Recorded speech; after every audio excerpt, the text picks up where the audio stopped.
మునగలేదా? Srisailam project కడితే మా కొల్లాపూర్ మునగలేదా? పాలమూరు రంగారెడ్డి కల్వకుర్తి ఎత్తిపోతలు కడితే మా కొల్లాపూరాలు మూడు సార్లు భూములు పోయినోళ్ళు భూములు పోయి ఒక్కసారి కాదు 2 సార్లు 3 సార్లు కొల్లాపూర్ ప్రాంతంలో భూములు ముంపు గురైన బాధను దింగమింగుంటున్నారు. ప్రభుత్వం నుంచి సహాయం అందించమన్నారు కానీ కొట్టాలంటే మా బిడ్డలు కొట్టకపోదురా? ఆయల్ల అధికారుల మీద దాడులు చేయాలంటే శ్రీశైలం వస్తుండేనా? నాగార్జున సాగర్ పూర్తి అవుతుండేనా? జూరాల అవుతుండేనా? ఏటిగడ్డ పౌరుషం నడిగడ్డ పౌరుషం మీకు తెలియదా? ఒకవేళ అడ్డుకోవాలంటే నడిగడ్డ మీద ఎవడైనా భూ సేకరణ చేస్తుండేనా? కానీ అభివృద్ధి జరగాలంటే ఏదో ఒక రైతు కొంత నష్టపోవాలి. భూమి అనేది మన ఆత్మగౌరవం, భూమి అనేది మన అమ్మ లాంటిది. అమ్మతో మనకు ఎంత అనుబంధం ఉంటుందో మన భూమితో అంతే అనుబంధం ఉంటుంది. నాకు తెలియంది కాదు, కానీ అభివృద్ధి జరగాలంటే ఆ భూసేకరణ జరగాలి.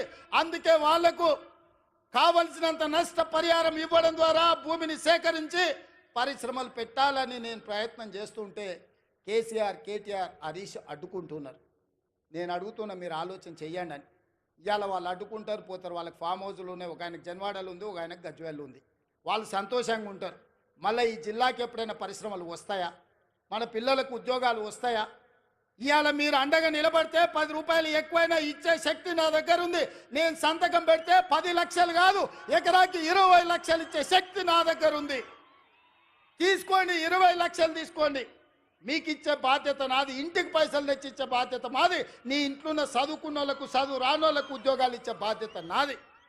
అభివృద్ధిని అడ్డుకోకండి, మా మాటలు వినకండి, వాళ్ళ ఉచ్చులో పడకండి. వాళ్ళ ఉచ్చులో పడితే జైల్లోకి వెళ్తే మన కుటుంబాలు ఆగమవుతాయి.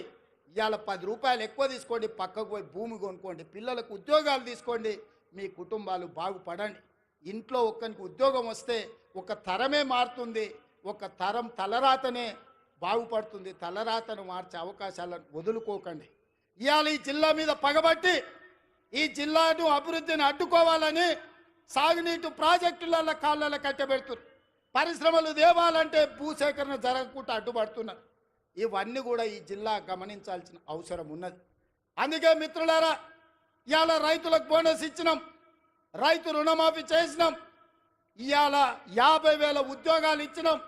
ఆడబిడ్డలకు 1,15,00,000 మంది ఆడబిడ్డలు ఆర్టీసీ బస్సుల్లో 3,700 కోట్ల రూపాయలు ఉచితంగా ప్రయాణాలు ఇచ్చినాం. 200 యూనిట్లు ఉచితంగా ఈరోజు పేదలకు విద్యుత్ ఇస్తున్నాం. 50 లక్షల కుటుంబాలకు 500 రూపాయలకే సిలిండర్ ఇస్తున్నాం. పాఠశాలలలో మెస్సు ఛార్జీలు, కాస్మెటిక్ ఛార్జీలు 40% పెంచినాం. ఇవన్నీ కూడా అప్పు చేయకుండా కోకపేటల భూములు అమ్మకుండా మేం చేసినాం. ఇవే కాదు, సంవత్సరం మొత్తం 72 లక్షల కుటుంబాలకు, రైతు కుటుంబాలకు 54,000 కోట్ల రూపాయలు ఖర్చు పెడితే ఒక్క కల్వకుంట్ల చంద్రశేఖరరావు చేసిన 7 లక్షల కోట్ల రూపాయల అప్పుకు ఇప్పటి వరకు మా బట్టి విక్రమార్క గారు 60,000 కోట్ల రూపాయల మిత్తి కట్టిండు. మిత్రులారా, మన నెత్తి మీద గుదిబండ పెడితే ఆ గుదిబండకు 60,000 కోట్ల రూపాయలు అప్పు కట్టిండు. ఇవాళ 7 లక్షల కోట్ల రూపాయలు చంద్రశేఖరరావు అప్పు చేయకపోతే 60,000 కోట్ల రూపాయలు రైతులకు వంచితే ఇవాళ అన్ని కష్టాలు తీరుతుండే కదా. ఇవాళ ఆయన అప్పుకు 60,000, ఆయన ఒక్క కుటుంబం చేసిన అప్పుకు 60,000 కోట్లు కడితే 70 లక్షల రైతు కుటుంబాలకు 54,000 కోట్లు ఇచ్చినాం. అంటే ఆయన దోపిడీ ఏ లెవెల్లో సాగిందో, ఆ దోపిడీకి ఈరోజు మేము ఎట్లా బలైపోతున్నామో, తెలంగాణ బడ్జెట్ ఎట్లా కేసీఆర్ దోపిడీకి బలైపోయిందో మీరు ఒక్కసారి ఆలోచన చేయండి. ఇవాళ అక్కడ నిరసన తెలిపిన రైతులు లాఠీ చార్జ్ గురించి మాట్లాడుతున్నారు. మల్లన్న సాగర్లో మల్లారెడ్డి అనే ఒక రైతు భూమి పోయిన రోజు కట్టెలు చితి పేర్చుకొని బతుకుండగానే ఆ చితి మీద పండుకొని నిలువున తగలబెట్టుకున్న రైతు మల్లన్న సాగర్లా మల్లారెడ్డి అనే పేరుంది. హరీష్ రావు గారు రా అసెంబ్లీకి. ఆనాడు భూమి కోల్పోయిన మల్లారెడ్డి చితి పేర్చుకొని కాల్చుకున్నప్పుడు నీ కన్నీళ్ళు ఎక్కడికి పోయినాయి? నువ్వు ఆ కుటుంబాన్ని ఎంత ఆదుకున్నావో ఇవాళ మల్లారెడ్డి ఇంటికాడికి పోదామా అని నేను అడుగుతున్నా. ఇవాళ ఈ కపట ప్రేమ, ఈ ముసలి కన్నీళ్ళు మా పాలమూరు జిల్లా మీద చూపిస్తున్నావా? నేను ఇక్కడ పుట్టినోని, రేపు పోతే ఈ మట్టిలో కలిసేటోని. నాకు ఈ దుఃఖం తెలియదా? ఈ బాధ తెలియదా? ఇది అభివృద్ధి చేసే తెలియదా?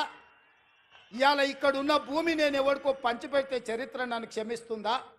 ఒకవేళ నేను ముఖ్యమంత్రి నుండి కూడా నా జిల్లాకు ఏమీ చేసుకోకపోతే, ఈ జిల్లాను అభివృద్ధి పదం వైపు నడిపించే పరిశ్రమలు తేకపోతే ఈ జిల్లాకు నీళ్లు ఇవ్వకపోతే, నిధులు ఇవ్వకపోతే చరిత్ర నన్ను క్షమిస్తుందా? చరిత్రలో క్షమించరాని నేరం నా చేత చేయించాలని వాళ్ళు కుట్రలు చేస్తున్నారు. ఇట్లాంటి కుట్రలు కుతంత్రాలు సాగవు మిత్రులారా. ఎవరు